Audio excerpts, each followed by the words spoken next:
प्यारे रसगुल्लो, क्या हालचाल? सब बढ़िया। आज मैं लेके आया हूँ फिजिक्स का लेक्चर जिसमें है कूलाम का नियम। ये आपका 4 अंक का आता है, 4 अंक का आता है। बहुत ही इंपॉर्टेंट क्वेश्चन है, बहुत ही सरल और सहज तरीके से आज मैं समझाऊंगा, जो आपके दिमाग और दिल और सपनों में भी बस जाएगा। बस कुछ मत करिए, सिर्फ 5 मिनट तक यह वीडियो देख लीजिए, शुरू से लेकर अंत तक देख लीजिए, उसके बाद आपके दिमाग में बैठ जाएगा। कूलाम का नियम क्या है, या स्थिर आवेशों के मध्य बल क्या होता है, इसी को कूलाम नियम कहते हैं। यहाँ पे मत देखना, यहाँ पे जादू है। जादू कैसा जादू होता है इसे देखिए। देखिए, कूलाम नामक वैज्ञानिक ने, सर जानिए आप लोग थोड़ा सी, 1775 ईस्वी में, 1785 ईस्वी में सर जॉर्ज नामक वैज्ञानिक ने, सर जॉर्ज नामक वैज्ञानिक ने 1785 ईस्वी में सर जॉर्ज अगस्ते कूलाम नामक वैज्ञानिक ने 2 स्थिर आवेश लिए। 2 स्थिर आवेश लिए कैसे, चलिए देखते हैं। यहां पे देखिए, आप अच्छी तरह से देखिए, कुछ करना नहीं है। पहला नंबर क्या करना है कि सर जॉर्ज अगस्ते नामक वैज्ञानिक ने 2 स्थिर आवेश लिया, एक को Q1 माना, एक को क्या मान लिया, Q2 माना, और इनको कुछ दूरी पर रख दिया। कितने दूरी पे? लगभग r दूरी पर रख दिया। देखिए, 1785 ईस्वी में सर जॉर्ज अगस्ते कूलाम नामक वैज्ञानिक ने 2 आवेशों के बीच, अच्छा ये देखिए, ये आवेश है Q1 और Q2, धन होगा तो इनके बीच में क्या होगा, रिपल्सन। अगर ऋण और धन होगा, इनके बीच में क्या होगा, आकर्षण।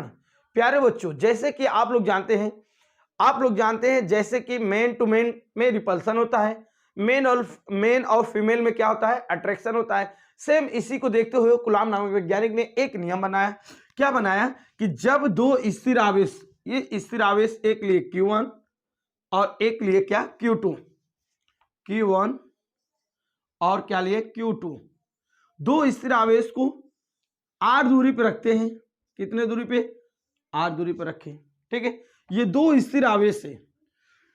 1785 ईस्वी में सर जॉर्ज अगस्ते नामक वैज्ञानिक ने 2 स्थिर आवेशों के बीच लगने वाला आकर्षण अथवा प्रतिकर्षण, आकर्षण कब, जब धन धन होगा तो रिपल्सन होता है, आकर्षण होगा कब, जब धन और ऋण होगा, इनके बीच देखिए उन्होंने अध्ययन किया और देखा और बताया क्या कि 2 स्थिर आवेशों के बीच लगने वाला आकर्षण अथवा प्रतिकर्षण बल उन दोनों आवेशों के Q1 और Q2 जो बल होगा, उन दोनों आवेशों के गुणनफल के समानुपाती तथा इनके मतलब कि इनके Q1 और Q2 तथा इनके मध्य स्थिर जो दूरी होगा r वर्ग के व्युत्क्रमानुपाती होता है।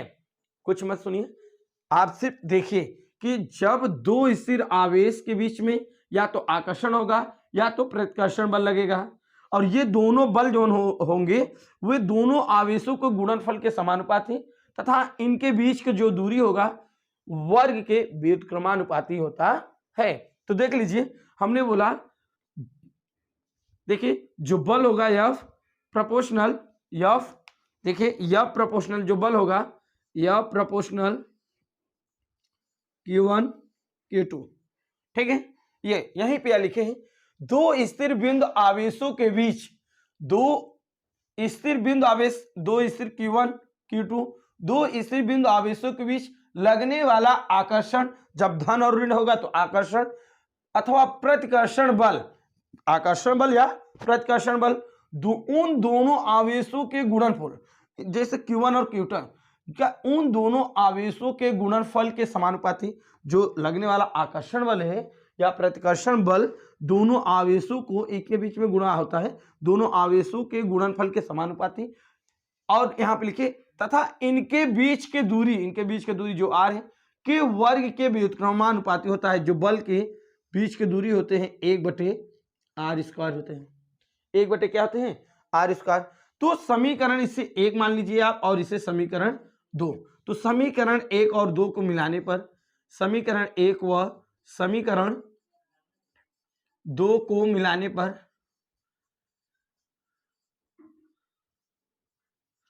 अगर आप समीकरण 1 और 2 को मिलाएंगे तो आप देखिए तो F प्रोपोर्शनल Q1 Q2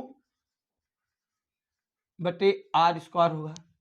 जब ये चिन्ह होता है प्रोपोर्शनल का तो इससे हटाते समय एक नियतांक आता है, जो यह प्रोपोर्शनल हटा तो के आपका नियतांक आता है Q1 Q2 बटे आर स्क्वायर। ये आपका क्या है, कूलाम का नियम।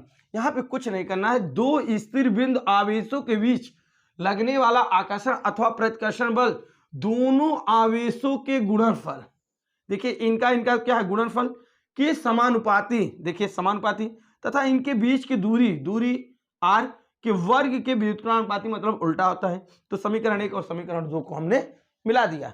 तो अब यहाँ पे देखिए आपका जो मान होगा, यहाँ पे देखिए अगर CGS पद्धति में होगा, CGS में आपका k का मान 1 होता है, तो f का मान क्या बनेगा, k की जगह पे 1 रखेंगे तो Q1 Q2 बटे आर स्क्वायर 1 ये बनेगा। और यदि यम के एस पद्धति में लेते हैं तो देखिए यहाँ पे, और यदि यम के एस पद्धति में लेंगे तो k का मान होता है बच्चों 1/4 पाई एप्सिलॉन नॉट। जहां यम के एस में लिए आप, जहां k होगा तो यह बराबर आप लिखेंगे 1/4 पाई एप्सिलॉन Q1 Q2 बटे आर स्क्वायर। ये आप लोग जानते रहिए, ये वाला वैल्यू आपका न्यूमेरिकल प्रॉब्लम में ज्यादा सॉल्व करने का आता है।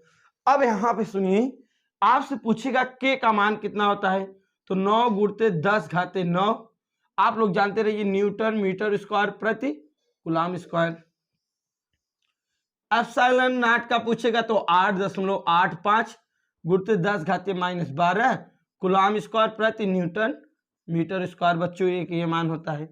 के क्या होता है, कूलाम नियतांक, या के क्या होता है, समानुपाती नियतांक, या स्थिर वैद्युत बल नियतांक होता है। ये एप्सिलॉन नॉट क्या होता है, निर्वात में विद्युतशीलता, निर्वात में विद्युतशीलता होता है। तो प्यारे बच्चों कुछ नहीं करना है, दो बिंदु आवेश लेना है, उसका गुणनफल बल के समानुपाती, दूरी के वर्ग के व्युत्क्रमानुपाती होता है। ये आपका डेरिवेशन है। प्यारे बच्चों वीडियो अगर समझ में आया होगा प्लीज चैनल को सब्सक्राइब करना, दोस्तों को जरूर शेयर करना। जय हिंद, जय भारत।